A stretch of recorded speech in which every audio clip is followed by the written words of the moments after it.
And first off, I know that primarily all of us are involved in product development in different phases, and where we are at right now is that as much as we're solving customer problems, the end goal of it is that there's some level of monetization that comes with applications and solutions that we build. So just starting off from first principles, applications are software programs that are designed to perform specific actions. And we have like different types of applications, and considering that we are the absolute, I believe that that is some context that we need to provide. So some applications are classified by function and some by the platform on which we operate on. So platforms such as like native apps, web apps, and also hybrid apps. Then we also have by function where we have consumer apps, enterprise apps, and also native apps, or specialized apps that are relevant to the industry. If you work in Fintech, you're more related to like Fintech apps. If you work in health tech, you have like health tech apps to the short term. So all of the applications are built out to solve specific user solutions. While building apps, each app comes with certain features that we expect will solve the customer's problem. So for every feature, you are ensuring that what I'm building is going to resolve the particular user's problem.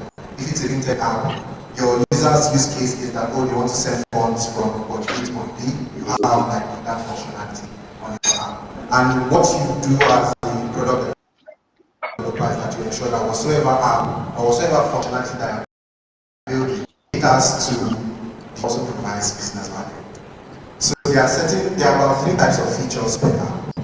One of it is basic features that relates to, let's say, signing up, logging, notifications. All of those are like basic features. Then we have core features that form like the foundational functionality of the app. Like I said, it's a fintech app. You are building out your transfer functionality. For an app like WhatsApp, what you expect is that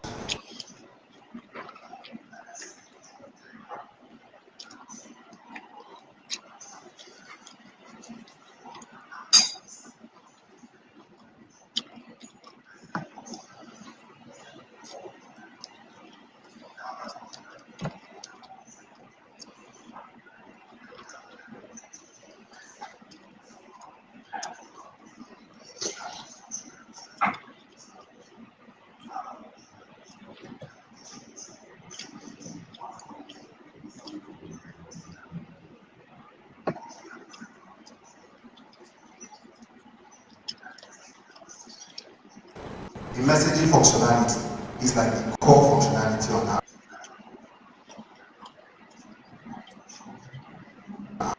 Without that functionality, the app itself does not exist, right? Then we have delightful features. Let's say you use, still on WhatsApp, the status functionality where you enable the status.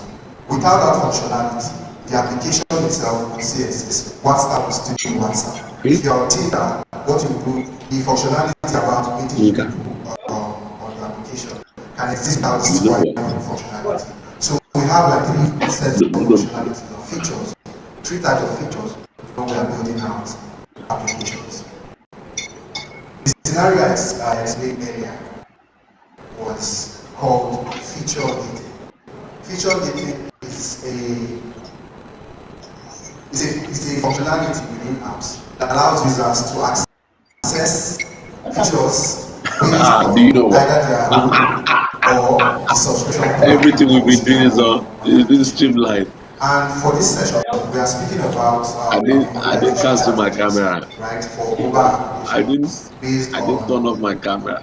Based on whether it's a premium product or all the so the cases type and of feature gating that will come into the application is going to be dependent on the type of application that you are building. So just to put it into context, if you are building out an application, let's say in the current Nigerian space, besides Fintech, for Fintech we know that your transactions are charged, you are charged per transactions, so the business earns a revenue per transaction. If you are building out a medical application, what is conventional is that they are mostly subscription apps where they invite you to say, oh, if you want to talk to a medical doctor, you have to pay us, let's say, an X amount of money for a particular period of time so that you have access to virtual doctors that you have.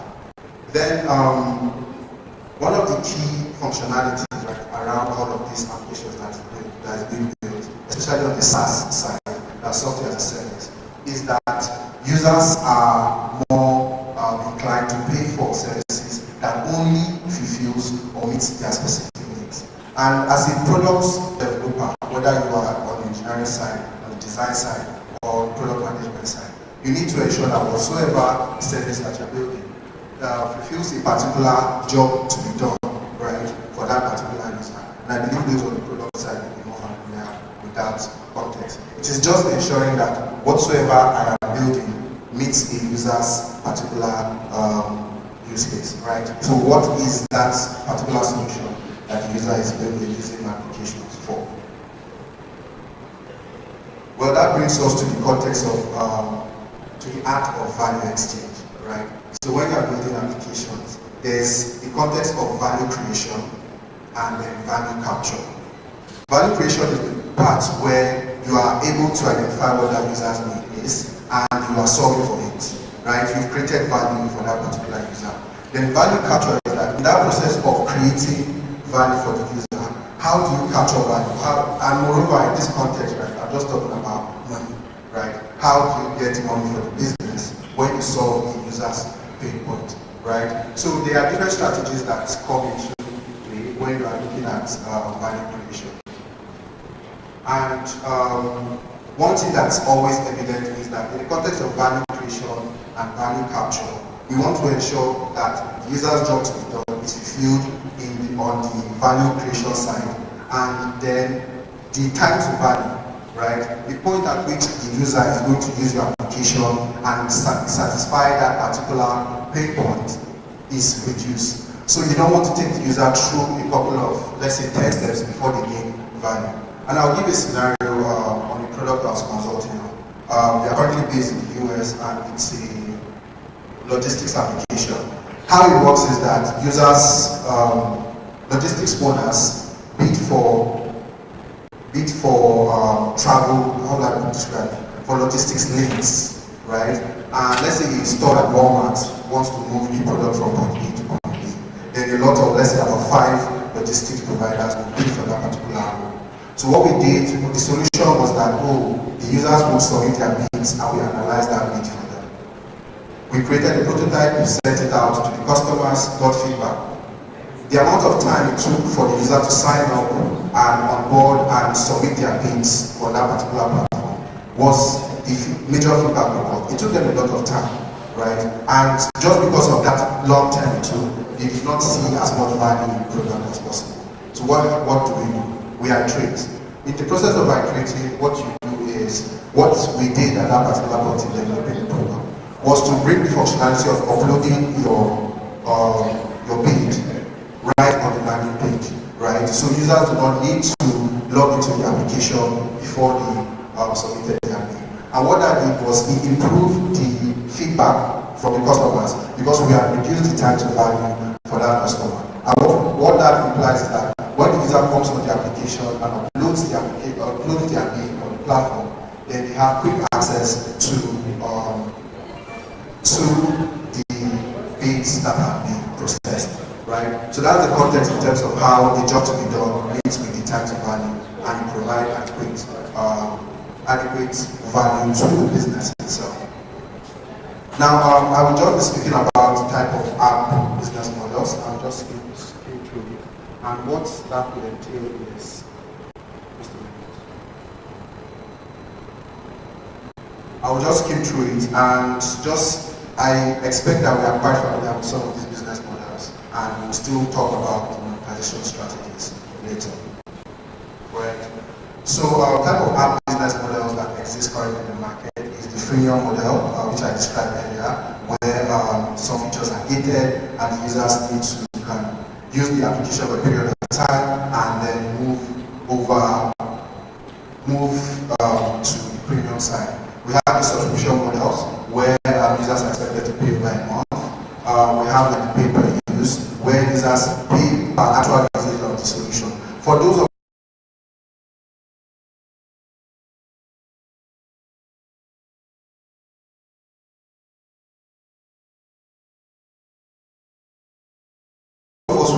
work with the cloud hosting space. We'll see that in terms of like AWS when you're hosting applications.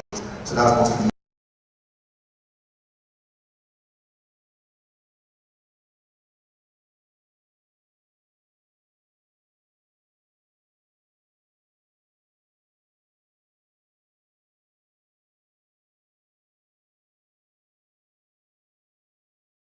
people are using. Their solution that they want to purchase.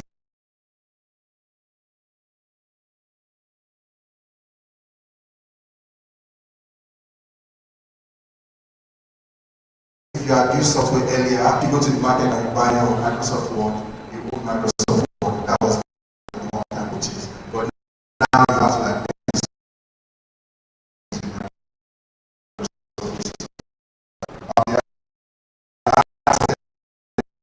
business models, their marketplaces, places like Jumia, Oga, AWS, Amazon itself are two-sided marketplaces where the platform takes a share out of the transactions that come on the platform. Then we have sponsorships and partnerships as a business model. There are also open source donations, white labeling, let's say WordPress or Spotify are solutions that have like white labeling solutions, white labeling business models. They allow you as a business owner to host your own website, sell your own products, and they just share, they either take share of the transaction or they charge you for money access to those solutions. Affiliates and referral business models also exist. Bundled services, consulting. If you are familiar with Salesforce as a tool, Salesforce offers some level of consulting with their SAP partners and also with their own sales solution. Then there are hybrid solutions, B2B licensing, where platforms like Slack, as much as they are software as a service platforms, but when they operate at an enterprise level, they offer a license to an enterprise organization. They will come to, let's say, Microsoft and give them access to their enterprise solution for a fee. Product-led growth, commission-based models, API developer platforms are also business models. Platforms like Stripe or Twello operate developer platforms where their APIs are made open to a lot of users. You can just sign up, meet their KYC verification, access those APIs, and start transacting, and they charge you for your use. On-demand services that allow you to pay as you go when you access the app. So let's say childcare that that brings convenience to like your palm, where you are able to just prioritize, buy, request for whatever item you want to request, and they have it delivered to your doorstep. So those are on-demand services that provide you as much value as possible. Licensing and franchising, tokenization and